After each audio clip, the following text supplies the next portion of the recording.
આ લડાઈ સતત સફળતા તરફ આપણે સુરેન્દ્રનગર જિલ્લા સ્થાનિક ક્રાઇમ બ્રાન્ચ દ્વારા મોટી કાર્યવાહી કરવામાં આવી છે। સાયલા તાલુકાના સુદામણા ગામની સીમમાંથી લાખો રૂપિયાનો વિદેશી દારૂનો જથ્થો ઝડપી પાડવામાં આવ્યો છે। સુરેન્દ્રનગર જિલ્લા એલસીબી દ્વારા સાયલા તાલુકાના સુદામણા ગામના સીમ વિસ્તારમાં દરોડા પાડીને વિદેશી દારૂનો મોટો જથ્થો પણ ઝડપી પાડવામાં આવ્યો છે।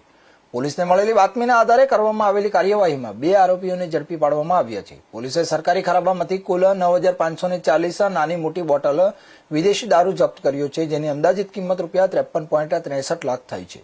આ સાથે જ એક ટ્રક કિંમત રૂપિયા 15 લાખ અને એક મોબાઈલ ફોન કિંમત રૂપિયા 10,000 સહિત કુલ રૂપિયા 68,74,000નો મુદ્દામાલ કબજે લેવામાં આવ્યો છે। પકડાયેલા આરોપીઓમાં સાજિદ અહેમદ ખાન અને હાકમ ખાન ઉમર હદમત ખાનનો સમાવેશ થાય છે। ત્યારે બંને આરોપીઓ હરિયાણાના રાજ્યના નૂહ જિલ્લાના ફિરોઝપુર તાલુકાના શેખપુર ગામના રહેવાસી હોવાનું સામે આવ્યું છે।